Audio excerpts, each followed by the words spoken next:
They were never meant to go that far. Not yet, not so soon. In the winter of 1968, as cities burned and faith in the future faltered, three men prepared to leave the world behind.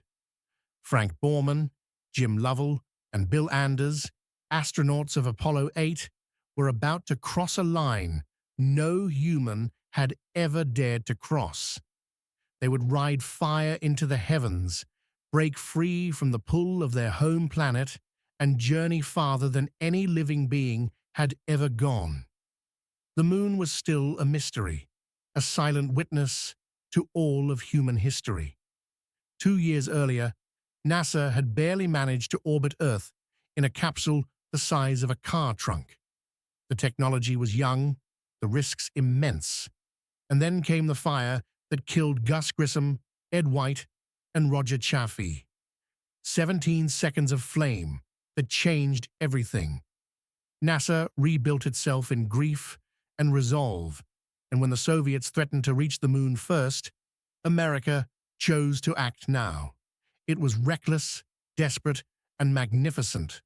The Saturn V waited, a mountain of white steel, taller than a 30-story building, more powerful than all the bombs of war combined. Its heart could shake continents, yet no one fully trusted it. The first test had nearly torn itself apart. But Borman did not hesitate. "We'll be ready," he said. On December 21st, 1968, dawn at Cape Kennedy, the air was still as three men climbed the elevator to the top of history. At 7:51 a.m., the engines ignited. The ground thundered. The rocket rose slowly, a tower of flame, carrying them toward the edge of forever. Minutes later, they were in orbit. "You can tell Santa Claus we've made it," Lovell joked. But beneath the laughter was awe and fear. Then came the call, "Apollo 8, you are go for TLI."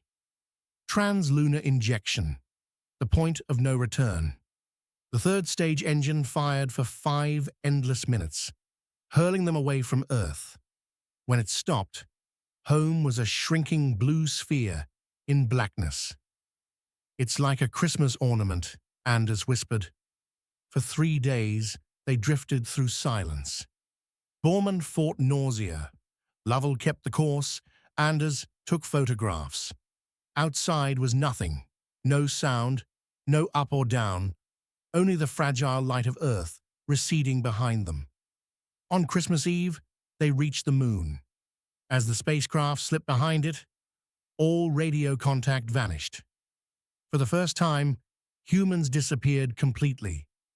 They watched the far side pass beneath them, craters and shadows older than life itself.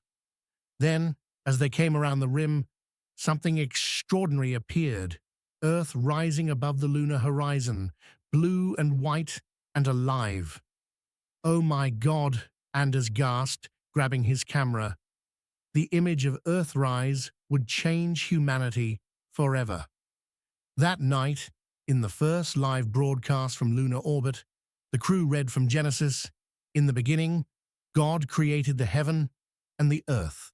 500 million people listened. For one brief night, the divided world felt united. Leaving lunar orbit was just as perilous. One perfect burn stood between them and home. Borman's hand hovered. Lovell counted down. The engine roared, and Apollo 8 arced away from the moon.